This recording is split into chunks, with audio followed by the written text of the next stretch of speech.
Now, the crisis in the Labour Party has taken an interesting twist as the two feuding parties in the leadership crisis summoned separate National Executive Council meetings to deliberate on the way forward after the Supreme Court judgment.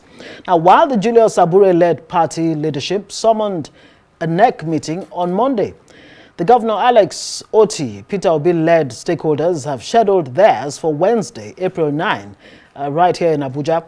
Well, the Julius Abure-led NEC of the party has also threatened to sanction Governor Otti and Obi should they go ahead with a planned illegal stakeholders meeting on Wednesday, April 9, 2025. Now, the Abure-led leadership says it would no longer take kindly any issue of anti-party activities from any member, quote, no matter how highly placed. Well, I'm joined now by leader of the Obedient Network Advisory Council, Ikenna Azomchine.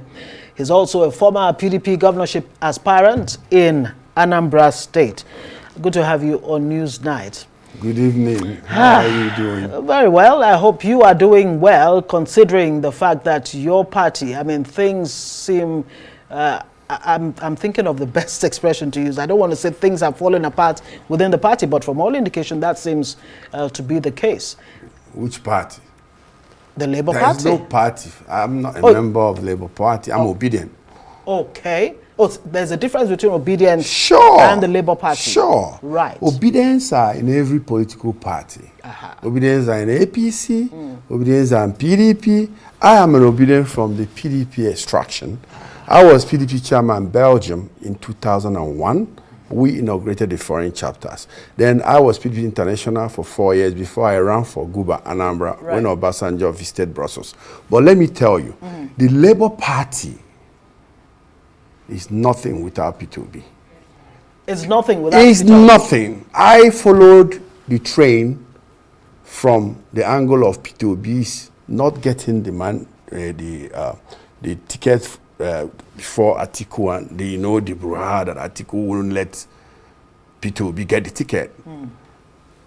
But Peter Obi had to leave, the PDP. There was this meeting in Abia State Government House when Valentine Ozibo was to be governor, was running for governor, and we were all at Abia Government House, where I now noticed that most of the PDP caucus from the southeast were winding down for Atiku. And I was like, are you guys okay?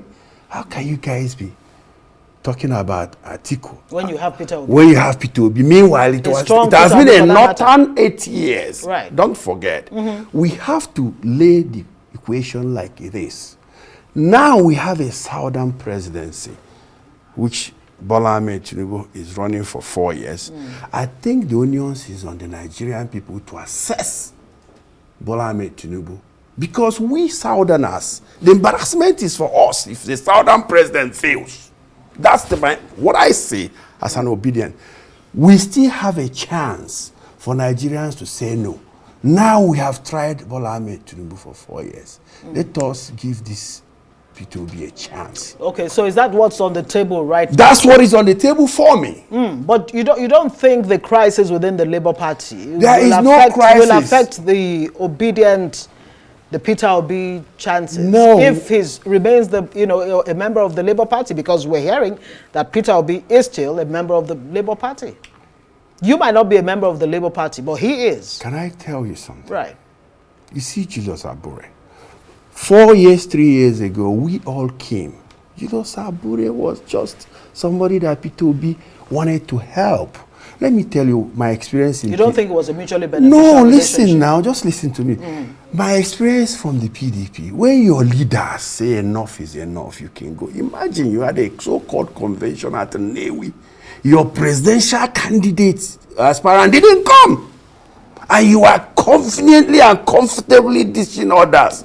Somebody is actually hitting the drum that this Abure of a man is dancing on. Because what will happen tomorrow? Who do you think is beating the drum? Well, we know that there are some big rats somewhere. We are yet to identify by tomorrow. When the owners of the party, I mean, you have a sitting governor, you have His Excellency Peter Obi, a man of, I mean, impeccable integrity, somebody who is supposed to be our president. What exactly makes them the owners of the Labour Party? Is it because of their profile? Is it because of profile? They were the financiers, the crowds that came, brought in our money because of this same P2B. Now, Julius Abure is threatening and he's saying, look, you dare not hold this meeting. Who is he threatening? Otherwise, you'll be sanctioned. I had his DMI chairman, Marcel, yesterday here talking. Marcel came into this country after 8 months. All the DMI you are hearing is in London or in one corner of the street. Ask Marcel to come here and give me his visa that brought him in here.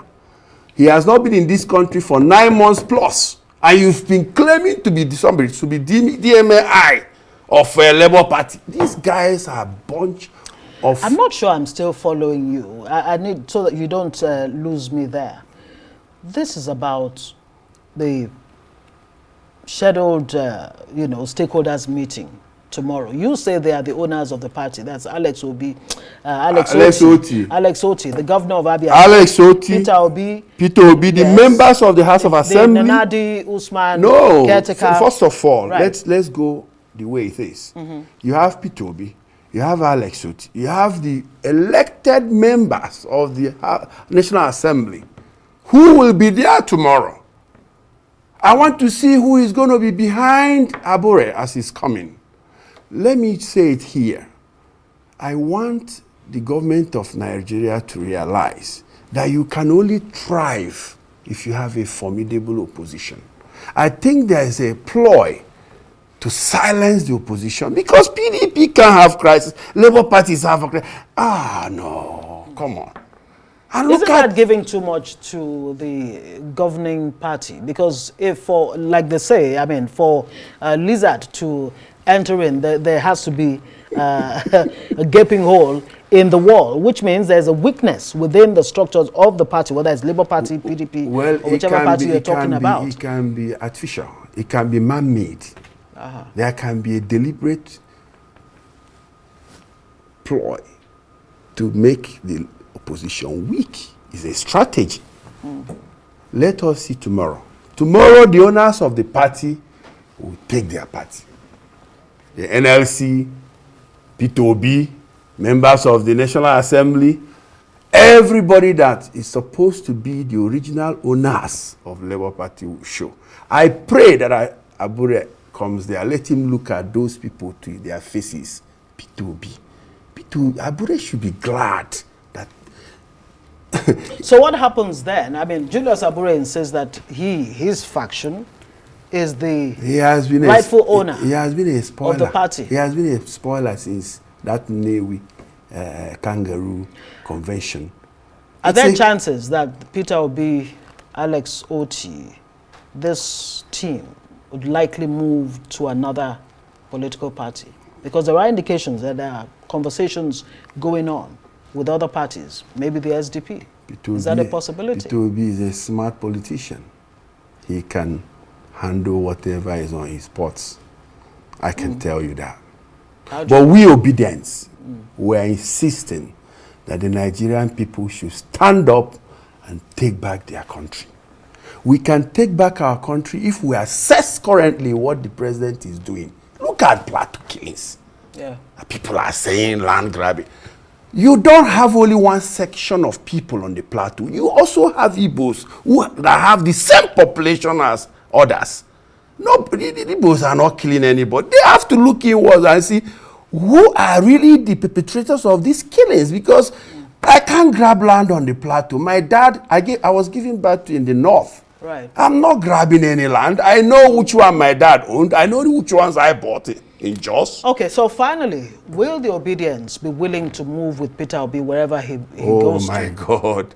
We are waiting. In fact, me personally, I wish they would abandon that party that would die as soon as Peter leaves. But we have invested a lot in the Papa, Mama, Pekin slogan. I was in Borno. We were everywhere. Obedience, I am from the southeast. It will amaze you. But I have a northern background.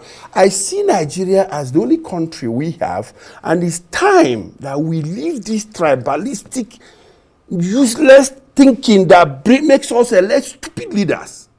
I don't live in Nigeria, but I've been in Nigeria for 3 years now, telling Nigerians, wake up. We have everything that is endowed on earth that makes people successful. What is wrong with us? And it's a good place to live it. I have to leave it there. Ikenna Azomchine is the leader, Obedient Network Advisory Council, and former governorship aspirant, Anambra State. I missed to ask you what you would advise Peter Obi to do now with the situation in the Labour Party. Very quickly. Oh, Peter Obi, 30 seconds. Peter Obi is wounded by those he trusted.